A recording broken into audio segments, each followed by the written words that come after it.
Be joined in a minute with our representative from Rochester, New York, Representative Louise Slaughter. And she and I, we can suggest, live along the Erie Canal corridor. She at the western end of upstate New York, I at the eastern end. And that corridor became the birthplace of a necklace of communities dubbed mill towns with the development of the Erie Canal. And product activity, product discovery, product development was the theme ongoing in that region. And people tethered their American dream in these mill towns. They came, they worked their fingers to the bone, they came up with product ideas, and that was the pulse of our community. Manufacturing was alive and well. And then we saw this onslaught of what was called a trade negotiations process, where we would get into this concept of providing for negotiations. But those negotiations have grown a far distance from trade barriers and negotiations on tariffs. It became a way to encourage public policy in a very veiled kind of concept, so that you were addressing far beyond the tariff measures and the trade burdens. And what we have today, as you indicated, is trillions of dollars in trade deficit, where these manufacturing jobs have left our home communities in upstate New York and are now in many situations in underdeveloped nations or newly developing nations.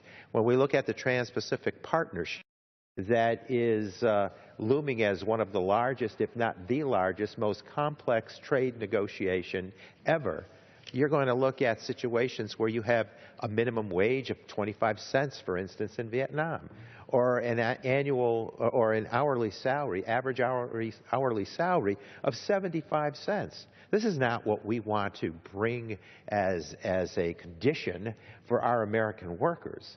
So we can't compete with that, nor should we. And we're holding down the workers' rights, the human rights of these people in developing nations by agreeing to these sorts of agreements. I think that we can do better, we must do better.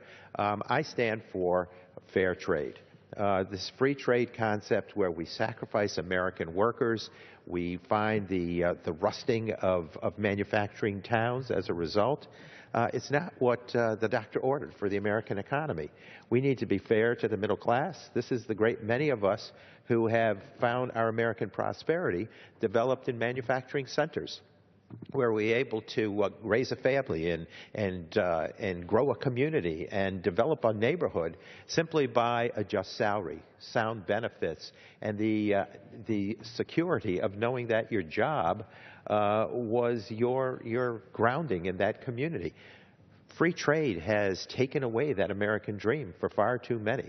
And we need to do better. We cannot continue to endure these trade deficits that are of the trillions of dollars and watch the many, many millions of jobs lost in the ensuing efforts because it is an unsustainable outcome. And I watched as so many manufacturing centers left our area. I represent the Mohawk Valley, Hudson Valley Capital District region of New York. We witnessed a huge exodus of jobs. I have people telling me today, as they're closing down factories, they cannot compete with situations in China, for instance, where there are many conditions that favor those businesses because of these sound partnerships that they have with their government, where they'll buy the factory and perhaps pay the utility bill and then further manipulate the currency.